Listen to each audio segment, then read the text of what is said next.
Hello and welcome back to Viper Bites presented by the Fantasy Points Media Group. Head over to fantasypoints.com right now. Enter promo code Vipers22 and get yourself 10% off that subscription today. Hey, on the Vipers Bite here on the Dynasty Vipers, we are taking a closer look at the top 5 fantasy football assets for each of the 32 teams. Our next stop, the Indianapolis Colts, and we're going to start off with Jonathan Taylor.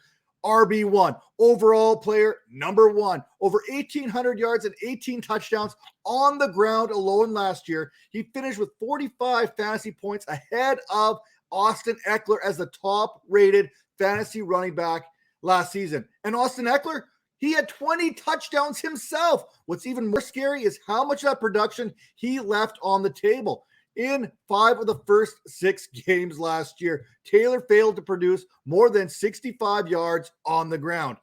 In 3 of those games, he averaged less than 3.5 yards per carry. His season average, it was 5.5 yards per carry.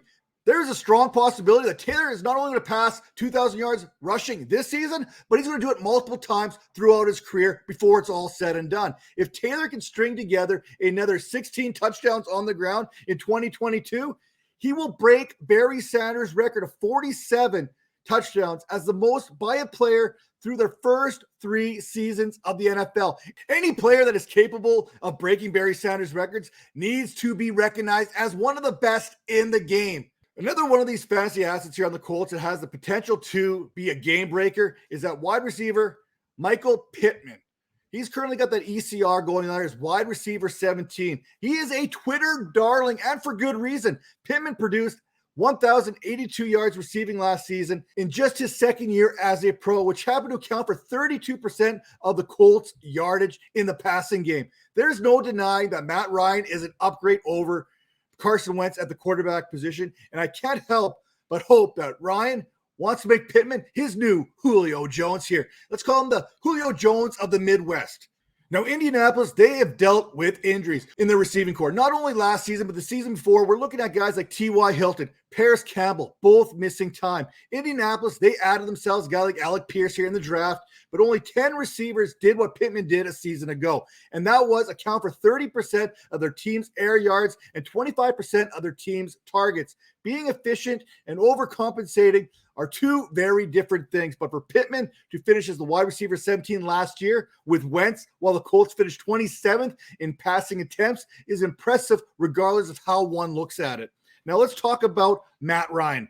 QB 22, Ryan has completed 60% of his passes in every season of his career that dates back to 2008, except one, and that was a 2009 season. Ryan, he won't be asked to throw the ball nearly as often as he was in Atlanta, as long as Taylor remains healthy.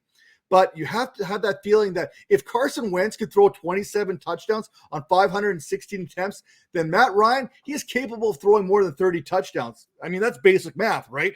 You protect Ryan, and good things will happen, as he was basically a top 10 in all accuracy categories, from deep ball completion percentage to play action completion percentage to accuracy rating.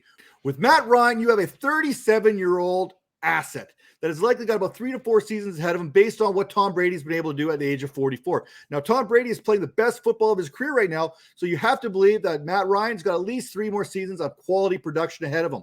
Speaking of production, how about Darius Leonard at linebacker? Currently, IDPers, you have him as the number 4 rated IDP player right now, the number 4 linebacker right now. Darius Leonard is a bad man. Leonard is coming off his 4th 100 tackle season there in his 4-year career. Darius Leonard is an IDP cheat code. Not only do you get those tackles there, but you're getting sacks. He's got 15 in the last 4 years. You're getting interceptions. You're getting forced fumbles. You're getting turnovers. He is doing all this for you right now. When a linebacker tackles the way he does and gets the opportunity to come after the passer and drop back in coverage, you have a player who's potentially sitting on a big week every single Sunday. When you come at Leonard, be warned, he doesn't miss. The 3rd lowest missed tackle rate since 2018. He's only missing 6% of his tackles.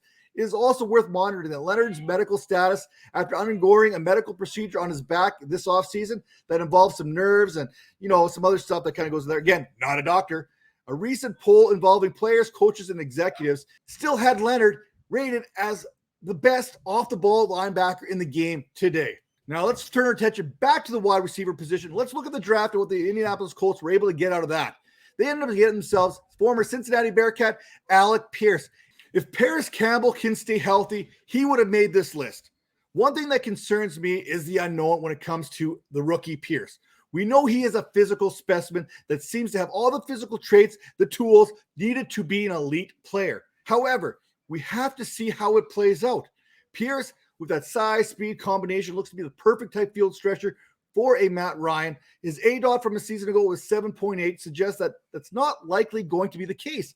Pierce will likely take a few seasons to develop and hopefully live up to that potential of an NFL caliber wide receiver. But his potential, that is what excites us as fantasy managers. That and Paris Campbell's inability to stay healthy. If Campbell can stay on the field, then that's going to limit Pierce's production and limit that ceiling somewhat. What doesn't limit your fantasy ceiling is getting that subscription to fantasypoints.com. And right now you can save 10% by using promo code Vipers22. So make sure to hit that like button, hit that subscribe button, and make sure your notifications are turned up because we got new content coming daily here right up to the start of the season. If you're listening to Apple, Spotify, Stitcher, whatever podcasting platform that might be, make sure to give us a second, rate and review us, and we'll see you next time. Take care.